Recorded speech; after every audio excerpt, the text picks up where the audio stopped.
Hola, ¿qué tal? ¿Cómo están? Es un gusto saludarles como cada noche y les damos la bienvenida aquí a los especiales de Mega TV.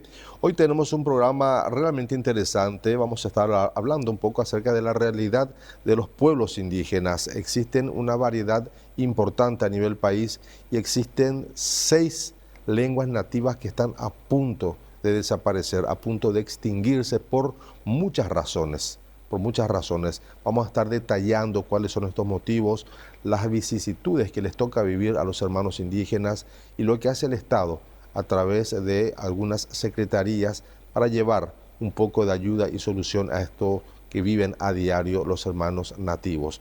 ¿En dónde hay más nativos? En el departamento, en la zona oriental, en la región occidental. ¿Por dónde están? ¿Cuáles son las lenguas que más se está utilizando? En fin, vamos a conocer a profundidad una realidad que muchas veces queremos esconder bajo la alfombra, una realidad que está ahí, muy latente, a la vuelta de la esquina, en la esquina de un semáforo, en la parada de ómnibus. Siempre hay personas que son originarios, pero que muchas veces son invisibles a los ojos de personas que tal vez no lo vean como compatriotas, sino más bien lo ven como un ser humano a quien prácticamente le resta importancia. Y esa falta de importancia muchas veces nacen desde las mismas autoridades, quienes tendrían que ser los primeros en tratar de darles una solución y no utilizarlos solamente cuando se tienen intereses políticos de por medio. Hoy en los especiales de Mega TV, la profesora Rosana Bogado. Ella es bilingüística, ella es docente, ella es doctora en docencia y es una persona que está trabajando hace más de 20 años en esto de los pueblos originarios para el Estado paraguayo. Vamos a estar con todos los detalles en instantes. Quédense, no se vayan.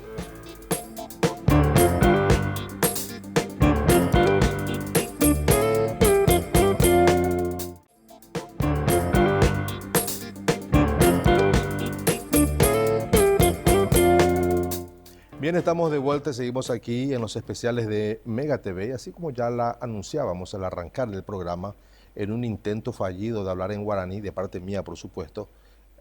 Trato a veces de hablar en guaraní y creo que me defiendo, a pesar de que siendo argentino igual creo que me defiendo bastante bien en el dulce idioma guaraní. No quiero pasar vergüenza con ella, pero vamos a tratar de ir aprendiendo también, porque siempre se aprenden en entrevistas como estas. Está con nosotros la profesora, la doctora Rosana Bogado.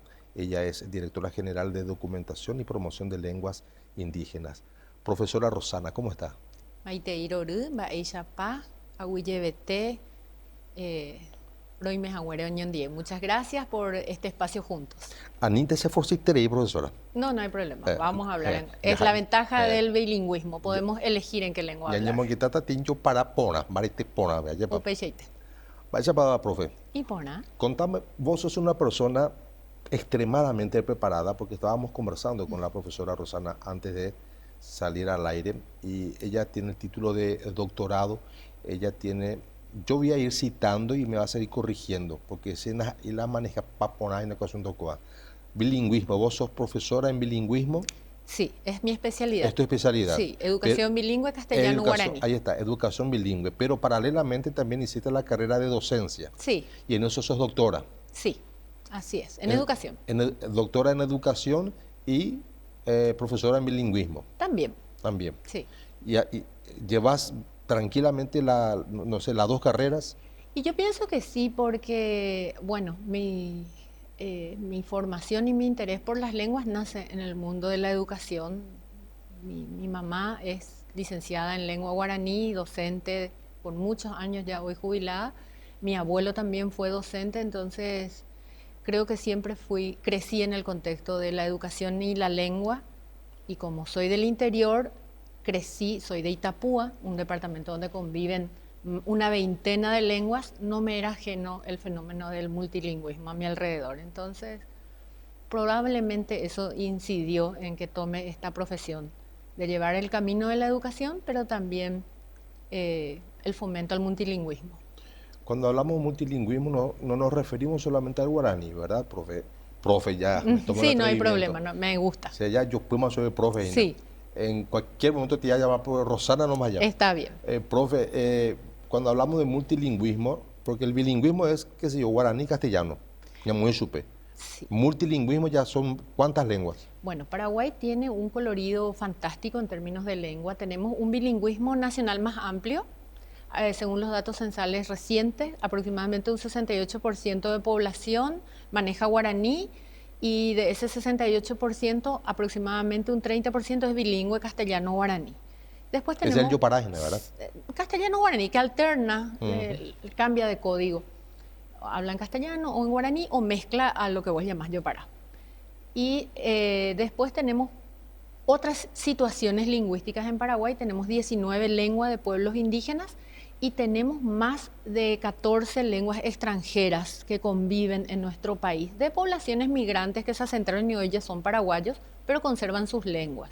Y tenemos la lengua de señas paraguaya, que es otro código de lenguaje. Entonces, en Paraguay tenemos, yo siempre describo a mi país como un país con casi una treintena de lenguas, donde el bilingüismo castellano-guaraní toma el liderazgo porcentual en número de hablantes, pero no es menos importante en las demás lenguas. Las Entonces, indígenas. tenemos 19 y dentro de estas 19, 6 se encuentran amenazadas de desaparecer.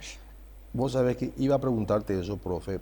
19 lenguas indígenas y te iba a preguntar, entre estas, ¿cuántas son las que están corriendo el riesgo de que desaparezcan, de extinción? Sí, le llamamos desplazamiento lingüístico. Precisamente estas 6 lenguas que son el abá guaraní, que es como un primo hermano de nuestro guaraní paraguayo, el tomarajo, el guaná, el angaité, el sanapaná y el manjuy son lenguas que están siendo desplazadas por el guaraní paraguayo. Las personas pertenecientes a estos pueblos, que se reconocen como parte de estos pueblos, están dejando de usar su lengua para pasar al guaraní y el castellano. ¿Por qué se da ese fenómeno, profe? Hemos realizado múltiples estudios, ya llamamos nosotras como equipo de trabajo investigaciones sociolingüísticas. Casi siempre tiene que ver con el acceso a 2 elementos sociales, el trabajo y la educación. Necesitan emplearse y los empleadores generalmente son personas paraguayas, mestizas que hablan castellano y guaraní, y también la educación indígena tiene una tasa más o menos de 5 años en promedio. ¿Qué quiere decir esto? Que muchos jóvenes indígenas al 5.º año de escolaridad están dejando la educación y la lengua es un factor preponderante por eso. Y los que continúan tienen que dejar su lengua para hablar el castellano o el guaraní, porque nuestras escuelas funcionan en castellano y guaraní. ¿Y les cuesta esa transición? Porque me imagino que si nacen en una comunidad indígena donde hablan, por ejemplo, citaste, Rosana, el abá guaraní, creciste con ese idioma y luego por cuestiones necesarias de la vida, de emplearte, de trabajar, de irte a algún centro educativo, te ves forzado a tener que hablar guaraní o castellano. ¿Esa transición cuesta o...? Más que sea un fenómeno, que sea una dificultad cognitiva, solemos hablar o solemos leer en los libros, es un duelo cultural. Porque significa, nadie quiere renunciar a su lengua, nadie quiere renunciar a su lengua, pero la necesidad de acceder a un trabajo o la necesidad de acceder a estudios hace que ocurra eso. Y hay algo que en sociolingüística llamamos corte de transmisión intergeneracional. Muchos padres, más o menos de nuestra edad, ya no le hablan a sus hijos en la lengua. 30 años. Sí, por supuesto, 25. Perdón. Ya no le hablan a sus hijos en la lengua, le hablan en una de las lenguas oficiales, porque el preconcepto de estas familias es: debe hablar una de esas lenguas para continuar sus estudios o para conseguir trabajo. Y ahí se da, dentro del seno familiar, se da el quiebre o el corte de la transmisión intergeneracional. Pero esa preconcepción que tienen es porque ya de alguna manera están ellos concienciados de que van a tener que dejar la comunidad. Sí, porque ellos o van a tener que, estando dentro de la comunidad, manejar esos otros códigos para transacciones comerciales, para comercialización de sus productos, porque sobre todo en el Chaco tenemos comunidades que se dedican al ganado, al cultivo, las mujeres a la producción de artesanía, y para ese intercambio comercial que ocurre con la población mayoritariamente mestiza y en el Chaco Central también con la población migrante que naturalmente llamamos menonita, se usa el castellano. Muchas veces, sí, porque ese fenómeno se da mucho también en la frontera, ¿verdad? Principalmente en Ciudad del Este, Pedro Juan, cuando el idioma portugués es como ya una necesidad obligatoria si quieres trabajar en los locales comerciales porque tu clientela es brasilera. Pasa también con los abá guaraní. Los abá guaraní están en la región oriental, en una zona de fuerte influencia del portugués, zona de Canindeyú, zona de Alto Paraná, zona de Caaguazú. Entonces, en el fenómeno de desplazamiento lingüístico del abá o de pérdida del abá, ellos dejan de hablar su agbute, le llaman ellos. Agbute. Agbute, lengua propia. Agbú, lengua, te propia, originaria. Ellos dejan de hablar por el portugués. Mira un poco. Sí. Es un desplazamiento lingüístico distinto al de las otras lenguas, que es por el guaraní. El desplazamiento, siempre digo yo, es como si vos tuvieses un mueble y el otro mueble le va moviendo, le va desplazando. Sí. Le va empujando.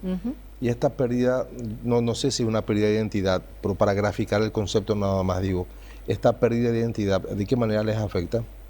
Cuando muere una lengua, muere una manera de entender el universo, una cosmovisión, se pierde vocabulario. Cada lengua tiene una manera de llamar o describir a su medio ambiente, a su entorno, su espiritualidad. Cada lengua, cada pueblo tiene una espiritualidad diferente, ninguna buena, ninguna mala, simplemente diferente.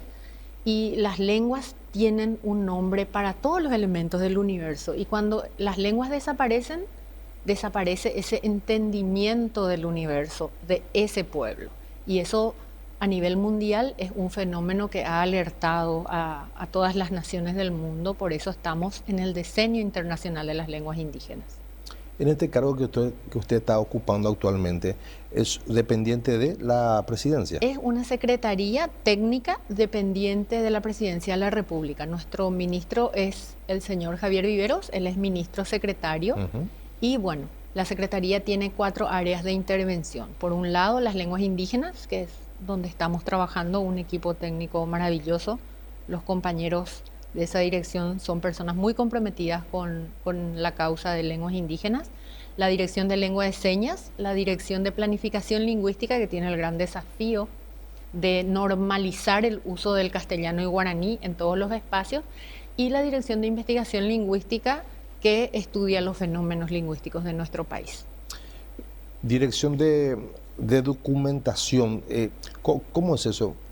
¿Tienen archivos?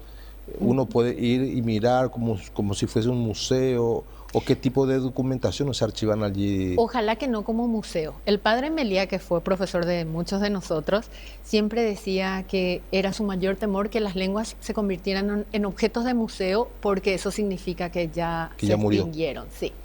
Entonces, siempre lo recordamos a él y queremos aspirar a que las lenguas estén vivas. Documentar significa registrar. Hoy la tecnología nos permite registrar en audiovisuales, también nos permite registrar en formato escrito y solo en audio. Resulta que estas 19 lenguas, algunas tienen distintos niveles de desarrollo de su gramática y con algunas incluso estamos todavía tratando de consensuar alfabeto, la manera de escribir. Entonces, para documentar esas lenguas que por algún motivo pudieran tener alguna discordancia entre los hablantes de cómo escribirse, hacemos audiovisuales. Entonces, y también hacemos audios. La documentación puede ser en ese formato o lo que conocemos como libros o cuadernos. ¿Y para qué sirve todo eso? ¿Que lo archivan? No, para uso de ellos, para que ellos usen en sus distintos espacios. En noviembre pasado estuvimos... Cuando decía yo te refería, me imagino, a las comunidades indígenas. A las comunidades indígenas. Ellos van hasta ustedes y le dicen, necesito tal cosa, o ¿cómo es el mecanismo? No, nosotros somos una instancia del Estado, entonces el Estado se pone a disposición de los pueblos. Cuando nace la Secretaría, se empezó a trabajar progresivamente, primero con las lenguas más amenazadas, se empezó con el guaná y el manjuy, y fue ampliando la cobertura. Y el año 2025 llegamos a 17 lenguas y felizmente en este 2026 ya vamos a trabajar con las 19 lenguas. El criterio de priorización siempre fue la vitalidad lingüística, el número de hablantes de esas lenguas sobre su población total. ¿Y cómo hacen, profesora, para evitar que estas lenguas se extingan? ¿Van a las comunidades? ¿Cuántos son? ¿Son muchos? ¿Ya quedan pocos? Bueno, ¿El trabajo cómo es? Bueno, primero sobre el trabajo. El trabajo arranca con un acercamiento a la comunidad, ponernos a disposición de ellos, o a veces ellos mismos contactan con nosotros, saben de nuestra existencia, y acordamos a través de algo que se llama consulta y consentimiento libre, previo e informado, acordamos cómo vamos a atender. Siempre, siempre las necesidades superan a los recursos disponibles. Entonces, siempre consensuamos una priorización, que primero y que vamos a ir viendo después. Debo decir que recibimos mucho apoyo de otros organismos internacionales, como las Naciones Unidas, en proyectos puntuales, en comunidades puntuales, pero los recursos van directamente a las comunidades, no a nuestra institución. Entonces vamos trabajando, acordando con ellos, porque es como ir al médico.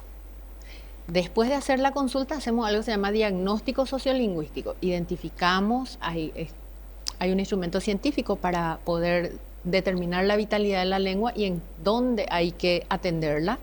Entonces tenemos el diagnóstico, tenemos los resultados y se consensúa por dónde vamos a empezar la siguiente etapa. Primero el diagnóstico y después la revitalización. Se documenta una lengua para que los hablantes la revitalicen.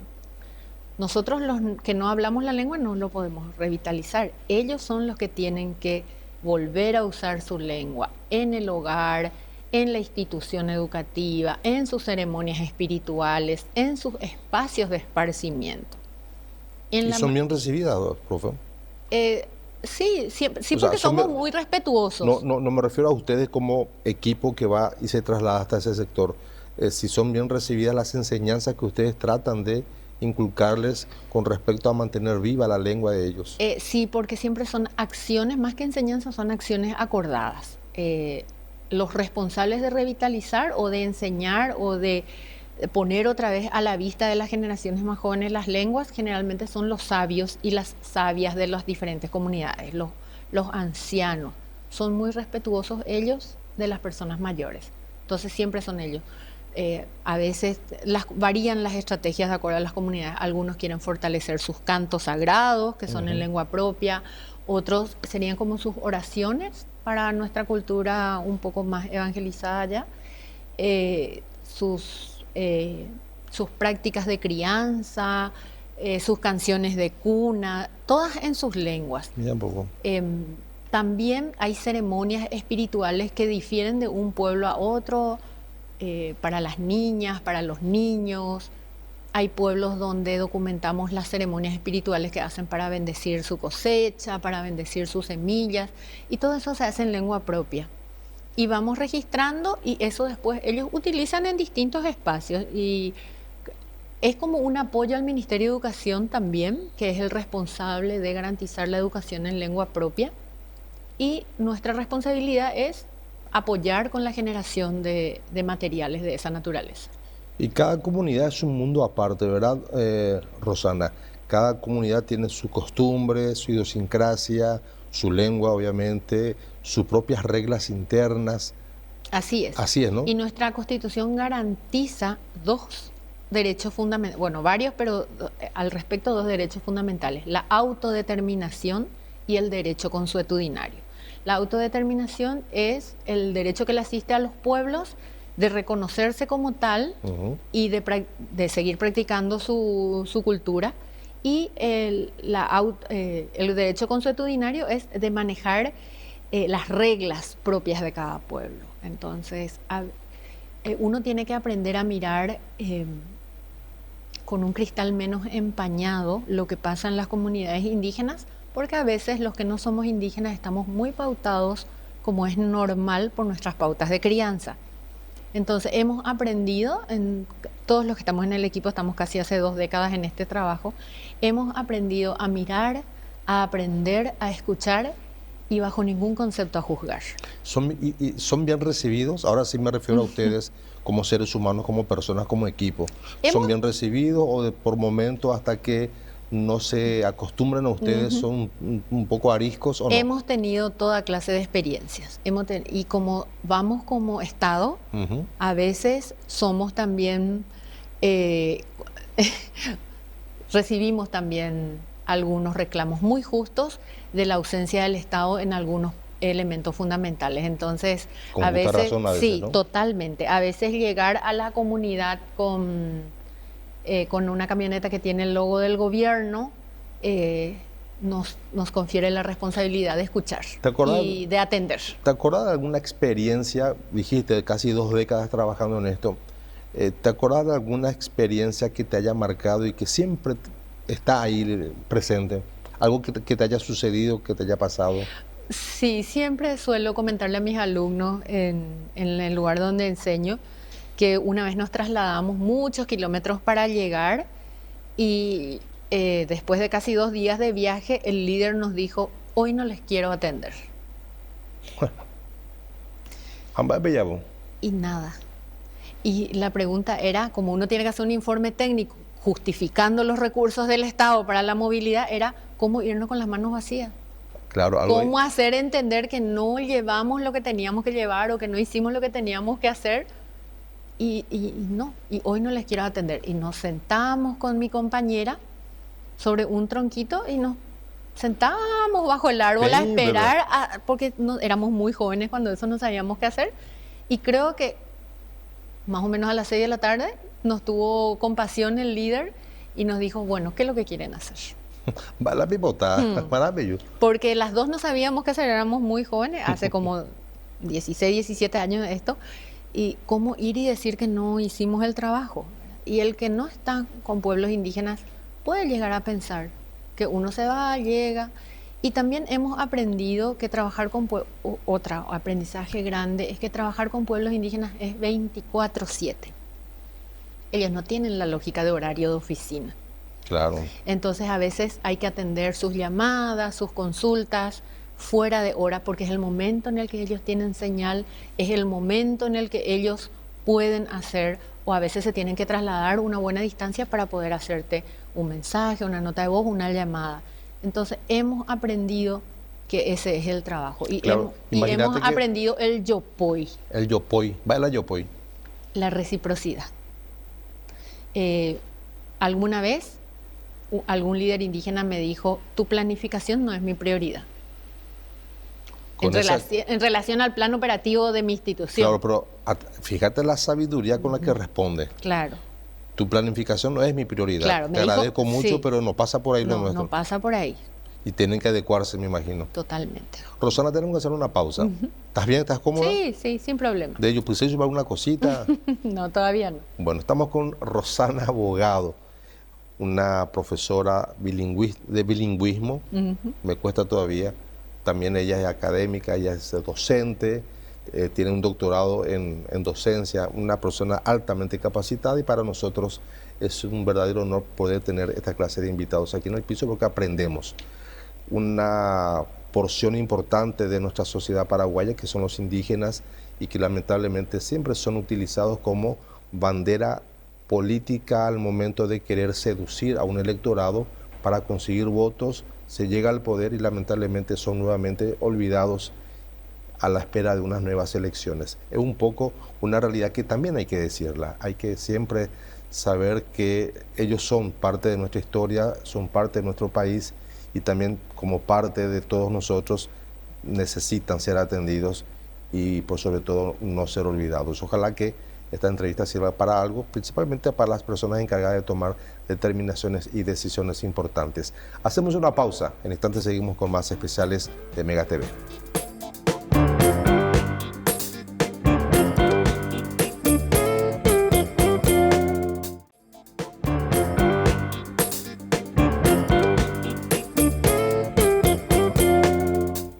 Estamos de vuelta, seguimos aquí en los especiales de Mega TV junto con la profesora doctora Rosana Bogado.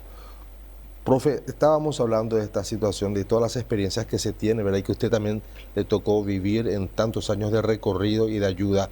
Yo sé que muchas veces las comparaciones son odiosas, ¿verdad? Pero usted que supo inmiscuirse de lleno y mezclarse con esa gente, con su idiosincrasia, con su cultura, con su trato, con su parte humana. ¿Cómo son ellos?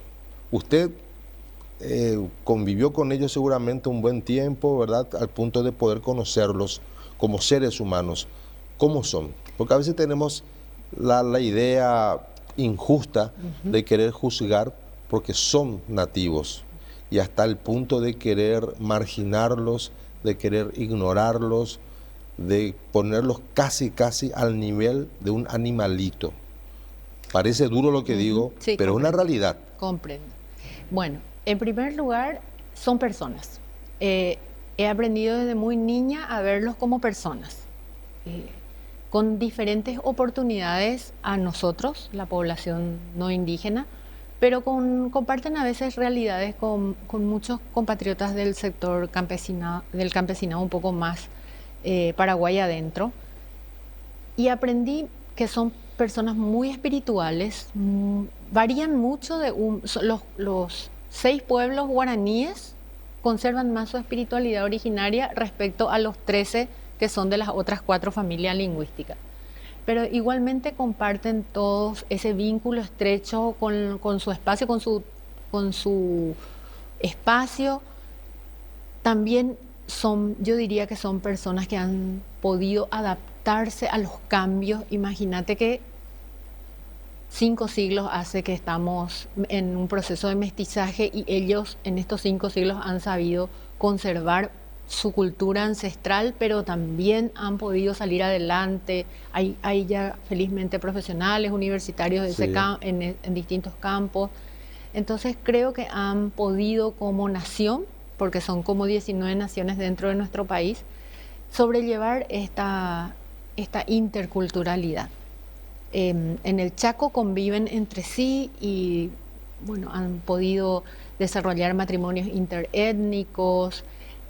Perdón, ¿consiguieron? Sí, hay muchos matrimonios interétnicos y varía mucho el tratamiento. ¿No hay problema con eso? No. ¿No son celosos? No. Vayan dejo también da peti abaguarani wandi sindeño tal etnia. No existe eso. No hay, felizmente. Yo creo que los sentimientos están por encima, sí, porque finalmente somos personas. Entonces hay mucha convivencia entre ellos. Y bueno, el Chaco tiene sus características, entonces han sabido sobrellevar esas circunstancias. Hay comunidades que tienen incluso producción de ganado, agricultura. ¿Pero para consumo o para...? Para consumo y algunos para comercialización. Hay distintos niveles. ¿Y qué tipo de animales? La gama de ganadería. Sí, siempre cuento, porque es una comunidad a la que admiro mucho, Anaconda, del pueblo Sanapaná. ¿Anaconda crían? No, Anaconda se llama la comunidad. No, tienen una estancia comunitaria con un promedio, me decía su líder, nos encontramos semanas atrás con él y le digo, ¿cómo estamos? ¿Qué tal nuestra...? Y tenemos un poco más de 1000 cabezas de ganado. Entonces, sí, la influencia de las poblaciones migrantes ha sido también positiva, eso hay que decir. Entonces han aprendido el modelo de ellos y tienen su estancia comunitaria, su almacén comunitario y reciben también asistencia técnica. Están bien organizados algunos, ¿no? Algunos pueblos sí. Después hay otra comunidad muy querida para mí también, Macheretu, del pueblo guaraní, donde siempre comento con mucha alegría, cada familia tiene 100 hectáreas, la mayoría dedican al cultivo de sésamo y comercializan eso, y otros alternan entre cultivo de semillas, de sésamo y ganado menor, que casi siempre son cabras y ovejas. No, ya pues mimi con la dulce de sésamo, jamás. También. Esa industrialización artesanal. Tanto como industrialización no, pero sí como consumo. Tienen sus prácticas de cocina todavía de sus antepasados. Tengo pues dulce de sésamo, profesora. Yo suelo probar, son unas barritas así que mezclan con miel de abeja o con miel negra, ¿verdad? Sí. O con azúcar. Así es, parecido a nuestro ladrillo. Exactamente, porque te da mucha energía. Sí. A veces pese el lomo de cuca puseaña crinancha. También algo que suelo consumir cuando voy al Chaco son los productos derivados de la harina de algarrobo. Dicen las nutricionistas que tienen una buena nutrición eso y hacen pan, masa de algarrobo. A mí me parece un sabor muy parecido al cacao, pero es una percepción mía. ¿En serio? Ajépico. A mí me parece agradable, sí. ¿Y la carne, la cecina, eso siempre? Sí, consumen todavía carne variada, vacuna, de algunos animales propios de la región, los que son ribereños pescado. Entonces ellos tienen licencia de consumir y de todavía practicar la cacería de esos animales. Nosotros no, ellos sí. Profe, sé curioso, imagina. Y no sé si mis preguntas de repente pueden ser impertinentes, pero te pregunto dentro de la ingenuidad total y el desconocimiento por sobre todo. La cacería, arco y flecha, pero lanza o ya con arma de fuego. No, ya, la marisca ya es muy parecido a lo que hacemos nosotros. Escopeta también. Sí, ya manejan ese tipo de cosas. Arco y flecha muy poco, ¿no? No, ya no. Ya no. Los H de esta región oriental sí practican eso, pero como deporte, más como deporte que como herramienta para... No, ya hoy ellos se han adaptado a los tiempos actuales. También. No, claro, hay que adaptarse. Ahora, ¿cuál es la realidad? ¿En dónde hay más, pregunto, diferencia? ¿Nativos, indígenas? ¿Es la misma cosa? ¿Pueblos nativos, pueblos indígenas? Ellos se autodenominan indígenas, pueblos indígenas. Entonces hay que respetar su autodeterminación. Claro, por eso. Indígena es la palabra más apropiada, ¿no? Sí, persona indígena. ¿En dónde hay más indígenas? ¿En la región oriental o occidental?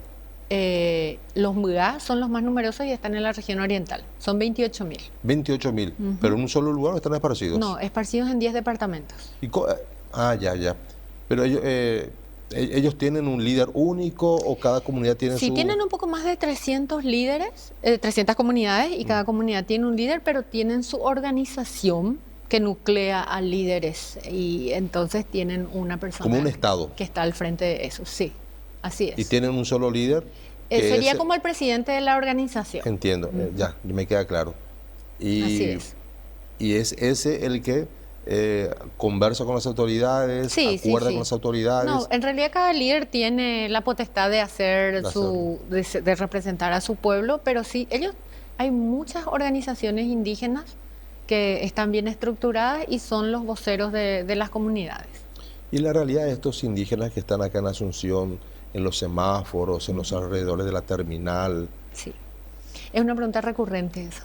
Te preguntaron mucho ya eso. Sí, siempre es como una angustia social compartida. Muchos de ellos son pertenecientes al pueblo Aba-Guaraní, Muga-Guaraní, de esas regiones del país donde la agricultura agroindustrial y mecanizada ha crecido exponencialmente.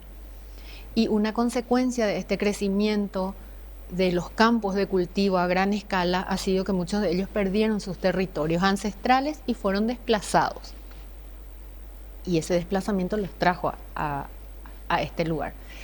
Lo que nosotros no entendemos como personas no indígenas es, bueno, si te sacaron una hectárea, y te devuelven una hectárea, y nosotros creemos que ahí ya está cumplido, pero como ellos tienen un vínculo con su bosque, con su territorio, no siempre... El arraigo. El terreno que le restituye el Estado tiene el mismo valor espiritual que aquel que perdieron. Pero nosotros hemos vivido eso como paraguayos. Quiero recordar nomás el caso de mi natal Carmen del Paraná, cuando gran parte de nuestro pueblo quedó bajo agua por la represa de Yesunetá. A abuela le costó muchísimo dejar su casa. Y es el mismo sentimiento. Al ser reubicada, y le pasó a muchos encarnacenos también, al ser reubicados en otro territorio, a lo mejor con las mismas dimensiones, el sentimiento de pérdida de esa tierra donde estuviste vos, creciste y estuvieron tus ancestros, es diferente. Y eso pasa con ellos, solo que la conexión de ellos es un poco más grande que la nuestra. Qué aspecto tan importante que decís, profe, porque muchas veces no se tiene en cuenta el aspecto sentimental. No. Esto puede ser un motivo de alta depresión. También. ¿Verdad? Y al venir a la urbe, al venir aquí a engrosar este cordón de pobreza que tenemos en varias regiones de la capital, terminan, como muchos jóvenes no indígenas, también consumidos por los vicios. Pareciera ser que a nosotros nos alarma más ver en los indígenas, pero en realidad el fenómeno de la pobreza y la pobreza extrema castiga de igual manera a la población indígena y no indígena. Y la situación es igual de acuciante. Solo que pareciera ser que los visualizamos más a ellos porque son un poco diferentes físicamente a nosotros. Y este tema de la discriminación del cual también son muchos de ellos víctimas. Sí, la discriminación por cuestiones lingüísticas y culturales está muy latente en nuestro país, incluso para un hablante de guaraní. Todavía, ñatía, cuando uno es del interior y viene y tiene que elegir la lengua en la que va a conversar, en los espacios más académicos, más oficiales, si manejamos los dos códigos, casi siempre elegimos el castellano, porque hay como una idea de que eso nos va a hacer sentir más cómodos o mejor. Sin embargo, siempre digo yo, el guaraní o las lenguas indígenas tienen el mismo estatus. Nos decías, y quiero insistir con esto, o por lo menos reiterar para quienes se están enganchando ahora al programa.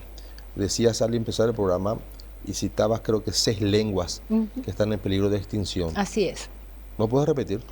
Bueno, tenemos de las 19, 6. La más amenazada es el guaná. Guaná. Guaná es una lengua hablada por un pueblo que originariamente era del Chaco, luego se desplazó, cruzó el río. Hoy la comunidad guaná más significativa está asentada en la zona de San Lázaro, distrito San Lázaro, más conocido como Vallemi, Puerto Vallemi. Vallemi. ¿Concepción? Sí, justo en el punto donde se unen el río Apa y el río Paraguay. La comunidad se llama río Apa. ¿Qué significa? ¿Vas a decir la guaná? Y es persona, es el nombre que ellos se dan guaná a sí mismos. En el dialecto de ellos. Sí. Y también hay un buen número de guaná cruzando el río en una comunidad multiétnica que se llama Riacho Mosquito. Ahí esa es la lengua más amenazada. Después... Discúlpame, ahí te interrumpo. ¿Cuántos son? Los guaná son como 300 personas. Y no son tan pocos. Pues sobre la población total del país, que somos casi 7 millones, entonces claro, porcentualmente sí.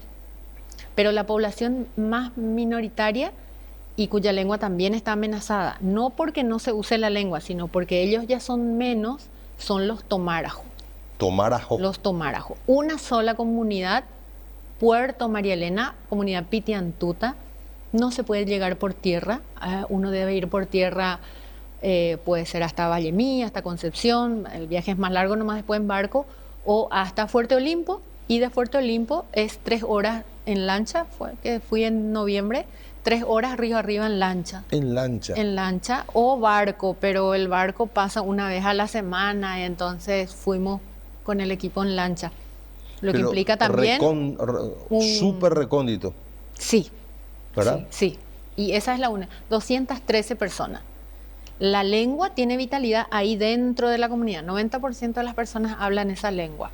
Pero ellos son apenas 213 personas. Si el 90% hablan esa lengua y ustedes fueron llegando, ¿cómo se comunicaban? La lengua de contacto es guaraní. Es la lengua, le llamamos lengua de contacto a la lengua que usamos para hablar con ellos. Claro, la lengua común. Manejan. Sí, manejan. Utilizan el guaraní para comunicarse con otras personas. Con la población no indígena. Así como los nivaclé usan el castellano. Cada pueblo usa una lengua de contacto diferente. Algunos guaraní, otros castellano. Ese es un prejuicio también de que todos los indígenas hablan guaraní. ¿Y la tecnología qué tanto están utilizando ustedes para preservar todo esto? ¿Las redes sociales? Mucho. Porque es... según los datos censales, la mayoría de los paraguayos, indígenas y no indígenas, tenemos un teléfono inteligente, entonces eso nos permite muchísimo llegar a zonas que a lo mejor en otro momento no hubiera llegado. Yo creo que las tecnologías y las radios comunitarias siguen siendo nuestras armas más potentes para difundir las lenguas. Las radios comunitarias son de muchísimo apoyo para la difusión de las lenguas en los contextos donde la conectividad todavía es precaria. Decías al comienzo, y me parece muy cierto, muchas veces la necesidad supera a la posibilidad de respuesta. Ustedes, una entidad, ustedes trabajan en el Estado y tienen un presupuesto asignado. Así es. ¿Depende de por allá? No, pero antes de optar por decir no tenemos o no nos alcanza, siempre estamos tocando puertas y buscando alianzas. Hemos encontrado aliados en el sector privado. Por ejemplo, voy a dar un dato nomás.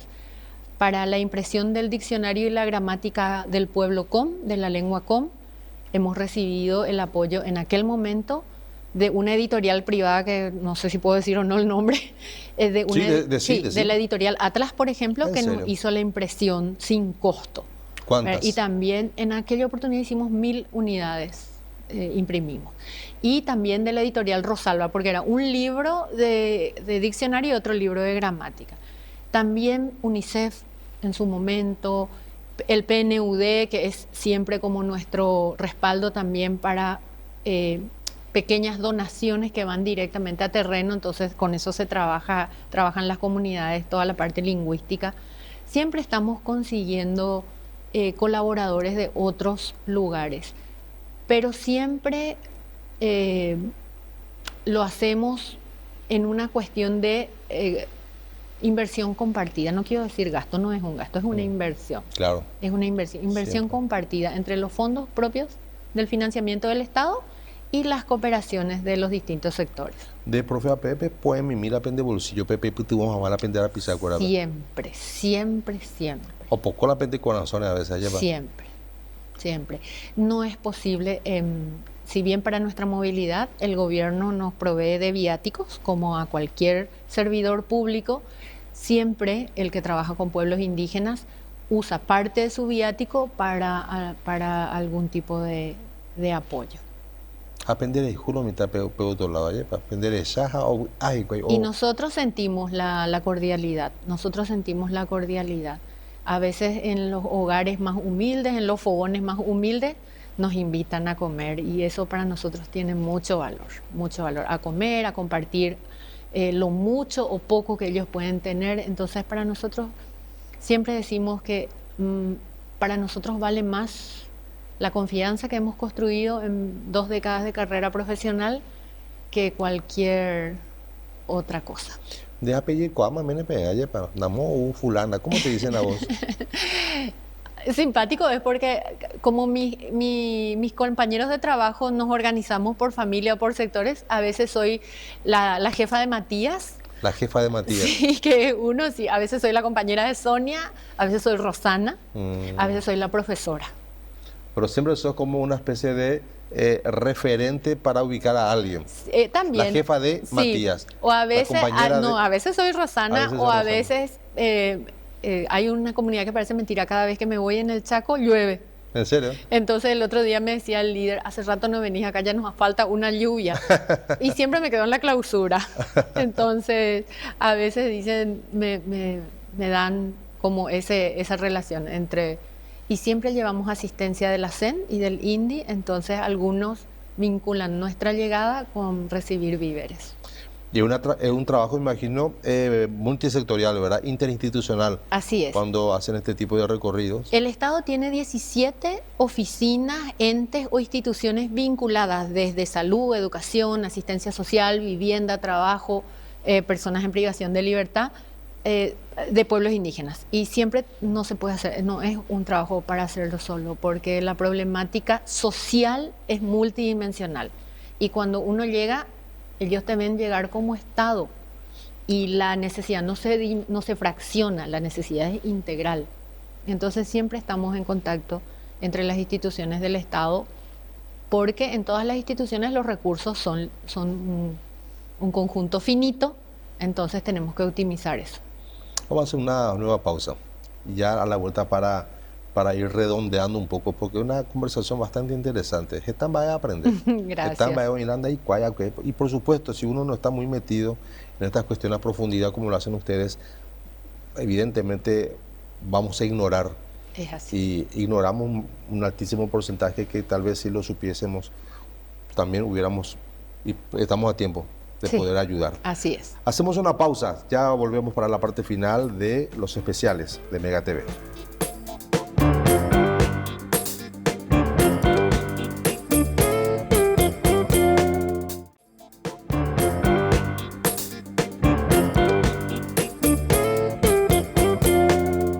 Bien, llegamos ya a la parte final de los especiales de Mega TV. Honestamente, muy contento con esta entrevista en particular porque he aprendido bastante. Le decía a la profesora Rosana Abogado que hay cuestiones que uno ignora, que uno desconoce totalmente, de situaciones que suceden a diario con las comunidades indígenas, y qué bueno sería que podamos también involucrarnos un poco más, porque en definitiva somos todos paraguayos, cada uno con su aspecto, cada uno con su ideología, cada uno con su idiosincrasia, pero estamos todos bajo el mismo cielo, en la misma tierra, y todos somos de alguna u otra manera hermanos. Pero desconocemos por falta de interés, por falta de decía, o porque quizás las personas encargadas de que esto se publique un poco más no lo hacen. En fin, ya no importa el motivo. La intención acá en este espacio era eso, y creo que de alguna manera cumplimos con la finalidad. Nos queda poco para despedirnos, Rosana. Si vos querés decir algo que quedó en el tintero, qué frase que nunca se dijo, algo que quedó en el tintero, algún mensaje que quieras enviar. Simplemente pedirle a todos los paraguayos y paraguayas y a todas las personas que nos pueden ver o escuchar, apostar a la diversidad lingüística, apostar a informarse, a conocer. Uno no puede querer lo que no conoce, uno no puede valorar lo que no conoce. Entonces estamos a disposición de toda la ciudadanía. Tenemos 3 ejes de trabajo como política lingüística en términos de lenguas indígenas.